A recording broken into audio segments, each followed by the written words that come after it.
Keir Starmer will join other leaders of the Joint Expeditionary Force in Estonia this week, with the question of support for Ukraine and European security high on the agenda.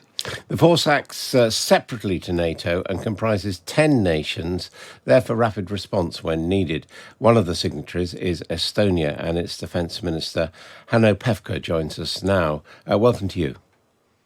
Good morning.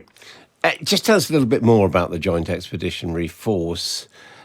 Is it simply a deterrent, or is it doing things that are very important at the moment? Well, it is a UK lead coalition, and when I try to explain it very simply, then we have different layers of joint forces and then also possible joint response. So when we take that, we have regional cooperation on the small scale, like the Baltic states, 3B cooperation. Then we have the Nordic Baltic cooperation and joint expeditionary forces.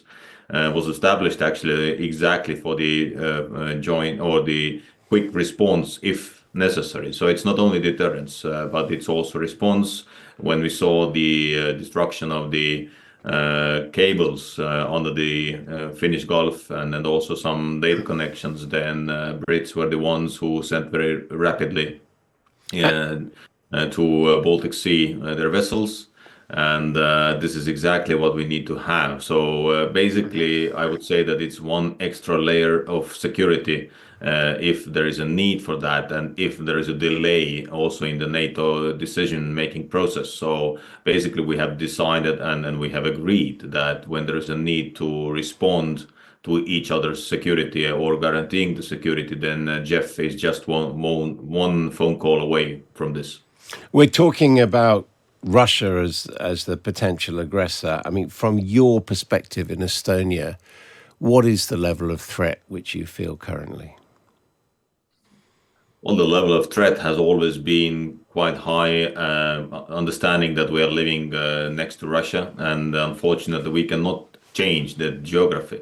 So since Putin came into the power during the millennium, we saw and we have seen that Russia has been constantly increasing the threat level and increasing their hostility. So it's they are hostile, and I'm seeing this full-scale war in Ukraine also in a let's say retrospective, because we see that Putin started the preparation for this already since he took the power in Russia, because 2008 Georgia was a test for the West also, how we will respond. So there was not much of respond.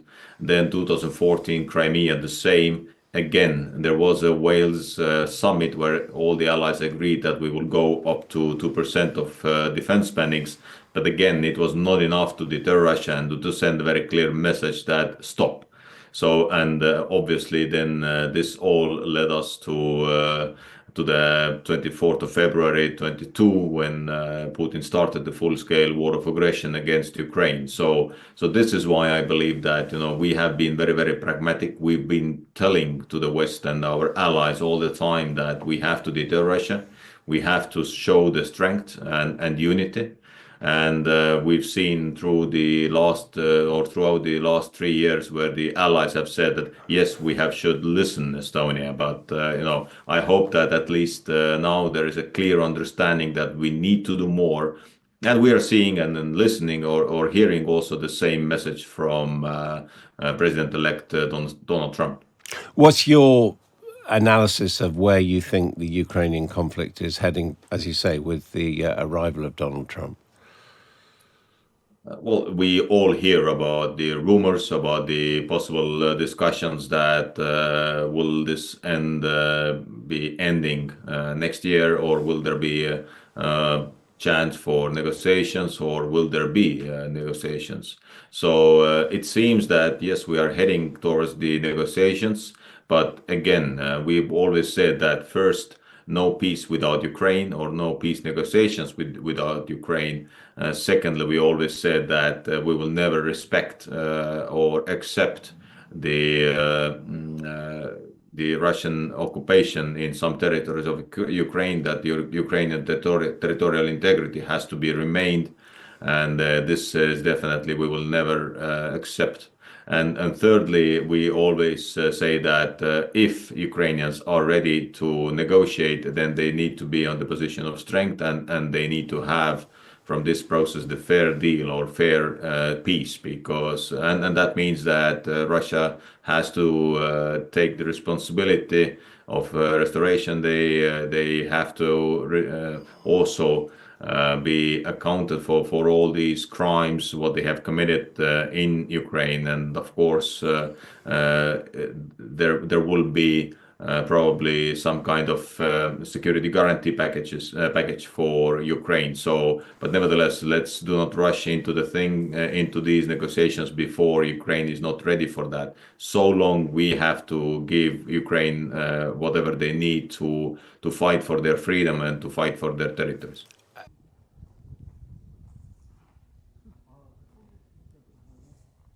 Пам'яті дохуя, блядь, удалив, блядь. Щоб знав, блядь, не удаляв, сказав.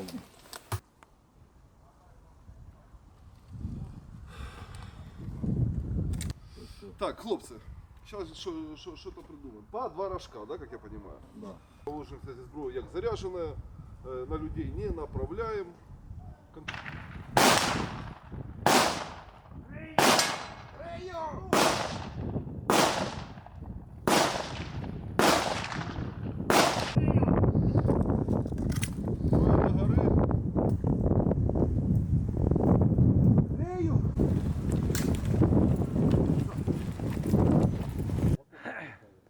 Нормально, молодець. Я ж кажу, я би підар поверху йшов, то побив. Давай кольцо, блядь, забирай.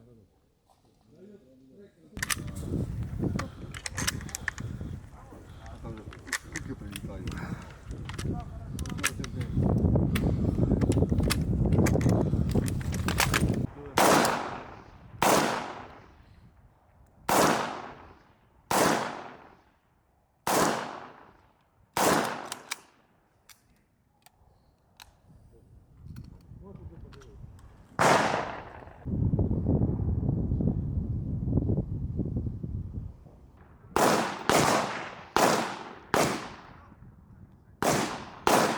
Наперед, наоборот. Отак, чуть-чуть наперед.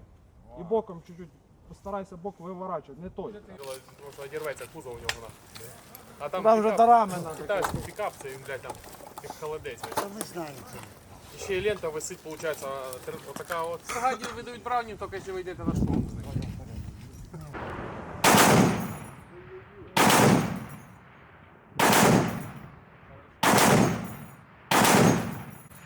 Ні,